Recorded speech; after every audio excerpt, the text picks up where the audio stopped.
Hey there, and welcome to our deep dive into the science of luck. Today we're exploring the idea that maybe, just maybe, luck isn't as random as we think. Our guide for this journey is Richard Wiseman's fascinating book, The Luck Factor, the scientific study of the lucky mind. What makes this book so compelling is that Wiseman himself started as a magician, a member of the prestigious magic circle before becoming a psychologist. So he's bringing this unique blend of perspectives to the question, can we actually control our luck? Is it some mystical force or something we can influence? It's intriguing, isn't it? Most people tend to think of luck as something completely outside of their control, a matter of fate or chance. But Wiseman's research challenges that very notion, suggesting that there are patterns in how luck seems to play out in our lives. Wiseman kicks off his book with a simple survey, asking people if they consider themselves consistently lucky or unlucky across different areas of their lives. And you know what? Most people actually feel one way or the other. They don't see their experiences as purely random. They believe they have a certain level of luck. It makes you wonder, right? Do you feel consistently lucky or unlucky? That's a great question to consider as we delve deeper. Mm. Because if so many people have this strong sense of their own luck, it raises an important question. Is it just a perception, a mindset? Or is there something more tangible at play? To illustrate this point, Wiseman introduces us to two very different individuals. First, there's Jody, a poet from Texas. Jody seems to just effortlessly attract good fortune, like she mentions wanting to teach at a writing conference, and boom, someone offers her a spot. Or she needs an apartment in New York, and somehow she stumbles upon the perfect place just when she needs it. Jody's story is a fantastic example of how lucky people often benefit from what seem like chance encounters. But Wiseman's research shows that it's not just blind luck. It's about maximizing the probability of those lucky breaks. Jody, for example, is very extroverted. She puts herself out there, connects with people easily, and stays in touch. She's essentially casting a wider net for those serendipitous encounters. That makes a lot of sense. It's like she's actively building this network of luck, surrounding herself with people and opportunities. Exactly. Yeah, because she's open to new experiences, she's more likely to spot and seize those opportunities when they do arise. Now, on the flip side, we meet Susan. Poor Susan is, well, kind of an accident magnet. She's had a lifetime of mishaps and misfortunes. We're talking about going on multiple dates where the guys end up with broken bones, or having the church burned down right before her wedding. It's almost comical, but also a bit heartbreaking. What's important to note here is that Susan's experiences, while extreme, aren't just isolated incidents. They point to a pattern, a tendency to attract misfortune. And this is where Wiseman starts to explore the psychological factors that might be contributing to these contrasting experiences of luck. So is he suggesting that we're not just passively subject to the whims of fate, that we actually have some control over how much luck we experience? That's precisely what Wiseman's research suggests. And to understand how this works, he identifies four key principles that separate lucky from unlucky people. These principles offer a framework for understanding how luck operates, shifting the focus from random chance to identifiable patterns of thought and behavior. Okay, I'm all ears. What's the first principle? How can we start to understand how this luck factor works? The first principle is all about maximizing chance opportunities. Lucky people aren't just sitting around hoping for good things to happen. They're actively creating those opportunities. That makes sense, but how exactly do they do that? Remember Jody and her amazing ability to meet the right people at the right time? Wiseman found that lucky people tend to have a larger network of luck. It's not just about having tons of friends. It's about being intentional, about connecting with others, building strong relationships, and staying in touch. They understand that every person they meet is a gateway to hundreds, more exponentially increasing their potential for those serendipitous encounters. It's what he calls the handshake theory. That's a really interesting way to look at it. It's like each handshake expands your web of connections, increasing the likelihood of stumbling upon a lucky break. Precisely. It's like exploring a vast apple orchard. If you keep going back to the same few trees, you'll eventually run out of apples. But if you venture out and explore new areas, you're much more likely to find fresh, ripe fruit. Lucky people are constantly expanding their orchard. So it's not about luck finding you, but about you actively putting yourself out there, increasing your chances of encountering those opportunities. Yeah. I love that analogy. What else sets lucky people apart in terms of maximizing chance? Well, in addition to building a wide network, lucky people are also incredibly receptive to new experiences. They're not afraid to step outside their comfort zones and explore the unknown. And this openness often leads them to unexpected opportunities that others might miss. To illustrate this, Wiseman conducted a fascinating experiment using a newspaper. He asked participants to count the number of photos in the paper. What's interesting is that they were so focused on this one task that they completely missed a giant message in the middle of the paper offering a cash prize. It's amazing, isn't it? This experiment perfectly highlights how our focus can blind us to what's right in front of us. We get so fixated on a specific goal that we miss those unexpected chances that life throws our way. It's like having tunnel vision. You're so focused on what's directly in front of you that you miss the bigger picture, the peripheral opportunities. I can definitely relate to that. Have you ever experienced something similar? Absolutely. I think we all have to some extent. The key takeaway here is that lucky people tend to be more relaxed and open, Mm-hmm. allowing them to notice those opportunities that others might overlook. It's like they're walking through life with a wider field of vision, taking in the bigger picture and not getting too caught up in the minutia. So the first principle is all about creating opportunities and being open to new experiences. But how do we know which opportunities to pursue? Is it just a matter of saying yes to everything? That's where the second principle comes in, and it's a fascinating one. Listening to your intuition. Lucky people often make successful decisions by trusting their gut feelings.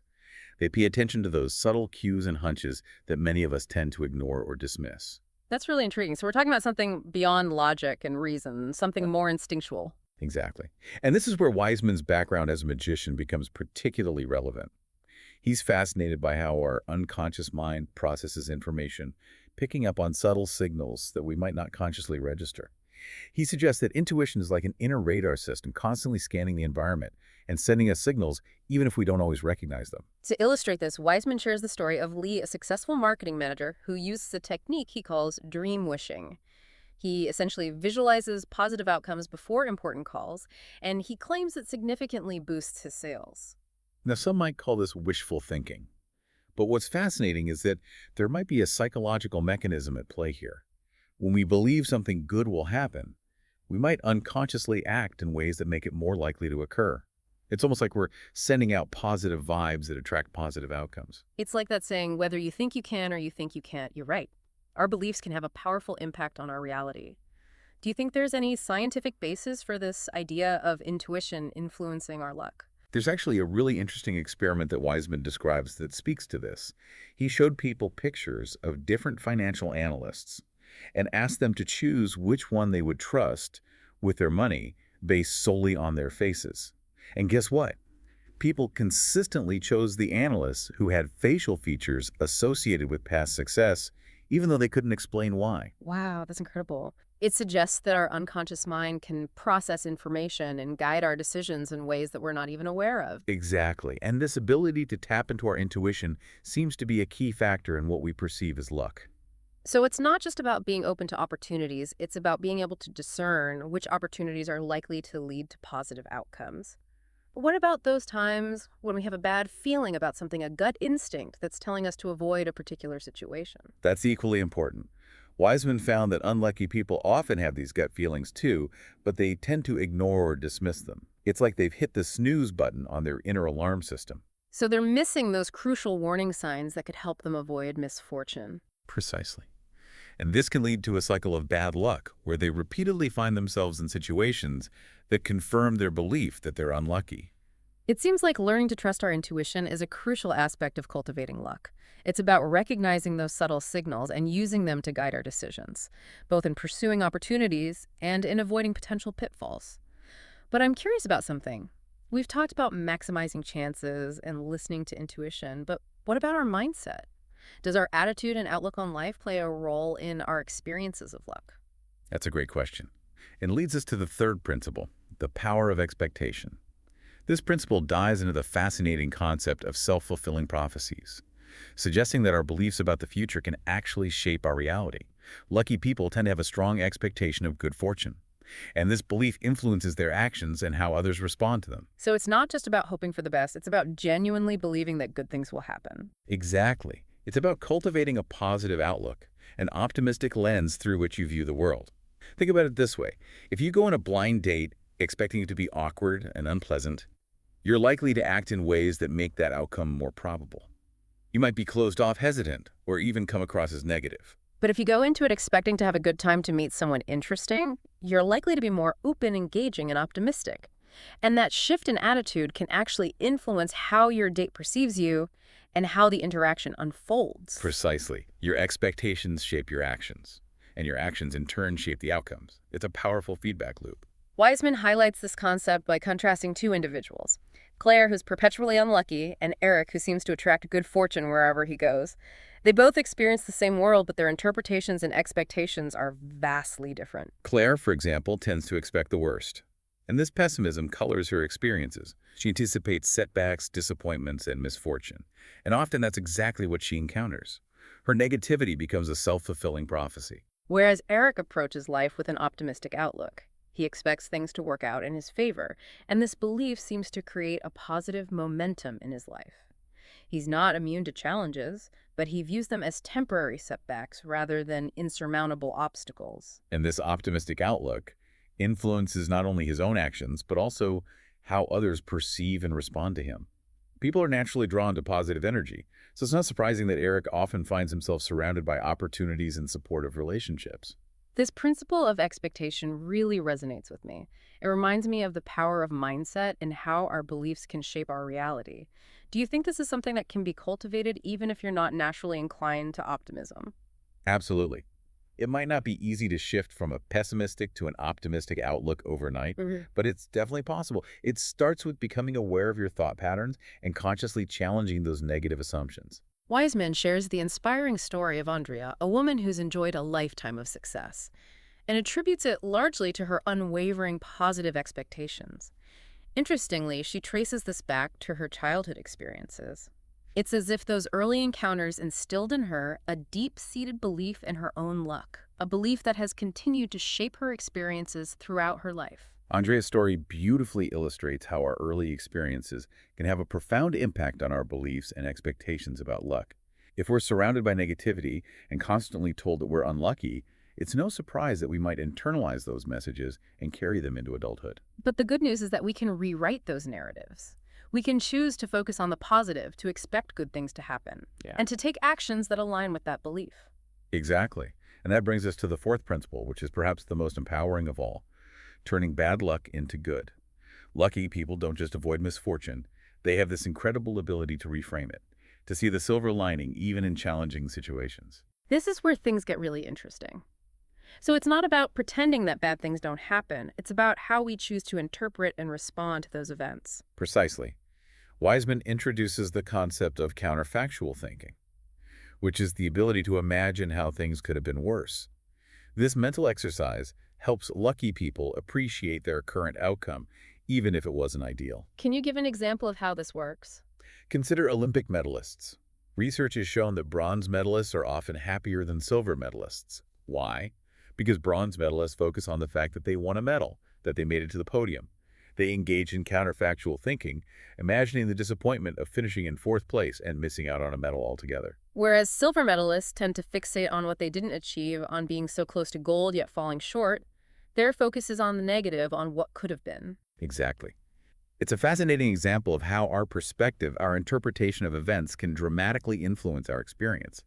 Lucky people, through counterfactual thinking, are able to shift their focus from what went wrong to what went right, finding the silver lining even in situations that might seem unfortunate. Wiseman conducted a clever experiment to illustrate this concept. Participants were told they'd received a shot in the arm. Those who considered themselves lucky viewed it as fortunate, thinking, well, at least it wasn't worse, it could have been something much more serious. Those who considered themselves unlucky focused solely on the negative aspect of receiving a shot. This simple experiment beautifully captures the contrasting mindsets of lucky and unlucky individuals. It's not the event itself that determines our experience, but rather our interpretation of it. So it's not just about positive thinking, it's about actively reframing our experiences to find the good even when it's hidden beneath the surface. But is it really that simple? Can just changing our thoughts really change our luck? It's not just about changing thoughts. It's also about taking action. Turning bad luck into good also involves learning from our mistakes and taking steps to prevent similar misfortunes in the future.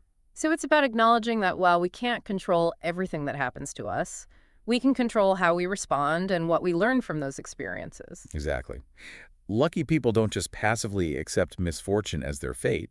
They analyze the situation, identify what might have contributed to the negative outcome, and adjust their behavior accordingly. They're proactive rather than reactive, using their experiences both positive and negative as opportunities for growth and learning. Wiseman shares a cautionary tale about a man named Paul, whose initial experience of luck actually led to some harmful consequences. Paul had an early win in gambling that he attributed to a specific superstition. This belief in his lucky charm grew stronger with each win, leading him to make increasingly risky bets, which ultimately resulted in financial ruin. Paul's story highlights an important distinction. True luck isn't about clinging to superstitions or magical thinking. It's about adopting a healthy mindset, being open to possibilities, and taking responsible actions. It's about finding that balance between accepting what we can't control and taking charge of what we can. So it's about recognizing that luck is not some external force that dictates our lives, but rather a combination of mindset, actions, and interpretations. Precisely. And that leads us to the question that's probably on everyone's mind. Can we actually learn to be luckier? Can we train ourselves to think and act in ways that attract more good fortune? That's the million-dollar question. Is there actually a way to cultivate this luck factor? Well, this is where Wiseman's research takes a fascinating turn. He decided to put his theories to the test by creating what he called Luck School. Luck school, that sounds intriguing. What exactly did that entail? Wiseman invited a group of people who considered themselves chronically unlucky to participate in a month-long experiment. He taught them the 4 principles we've been discussing: maximizing chance opportunities, listening to intuition, harnessing the power of expectation, and turning bad luck into good. He then gave them specific exercises and techniques to apply these principles in their daily lives. So it was like a boot camp for good fortune, but did it actually work? Did people really become luckier just by learning these principles? The results were astounding. One participant, Patricia, who had always considered herself plagued by bad luck, reported a 75% increase in good fortune after completing Luck School. She started finding parking spaces, effortlessly catching buses on time, and even winning small prizes in raffles. Things that had previously felt out of reach suddenly seemed to fall into place. That's incredible. It sounds like she experienced a profound shift in her mindset and, as a result, in her experiences. But was Patricia an isolated case? Did others experience similar transformations? Patricia's story wasn't unique. Wiseman documented several other graduates of Luck School who reported significant improvements in their overall luck and life satisfaction. They started landing dream jobs, strengthening relationships, and generally feeling more optimistic and empowered. So it seems there's hope for us unlucky folks after all. It's not about carrying rabbit's feet or avoiding black cats.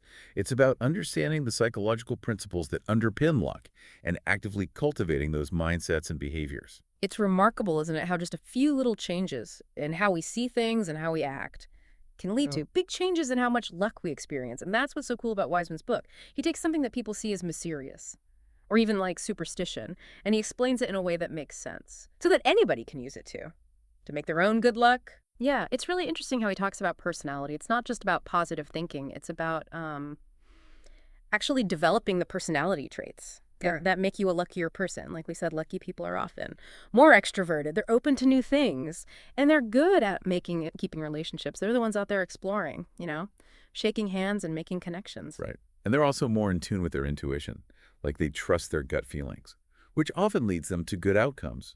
They aren't afraid to take a chance to go with their gut, even if it doesn't make sense logically. And probably the biggest takeaway is the power of expectation. Lucky people just believe that they'll be lucky. They see challenges with optimism and expect things to go their way. And a lot of times they do. It's almost like they make their own luck by expecting it. Exactly. It's about having a mindset where you see all the possibilities, where you believe that good things are not just possible, but they're probably going to happen. And even when things go wrong, they can turn bad luck into good luck. They see the opportunity in every challenge. It's like they're immune to bad luck. They don't get stuck on the negative stuff. They don't let it define them. Instead, they use those experiences to learn, and they come out stronger and more determined. Yeah. And that's the really powerful message. Luck isn't something you're born with. It's not about fate or chance. We can learn how to be lucky by changing how we think and act. So we have more control than we think. We're not just waiting for good or bad luck. We can create the life we want. So what can our listeners do to start being luckier? Start by trying out those 4 principles. Think about your life. Are there areas where you could meet more people or try new things? Or maybe trust your gut more? What can you do to be more optimistic? How can you look at your past and turn bad experiences into lessons? Yeah, it all starts with being aware. Pay attention to your thoughts and actions. See how you react to challenges, to chances, to those everyday things that happen. And then try using these principles. Try them in your daily life. You might be surprised how much of a difference it makes. And remember what Richard Wiseman said. It's not that the universe favors lucky people. It's that lucky people create their own good fortune through their thoughts, feelings, and actions.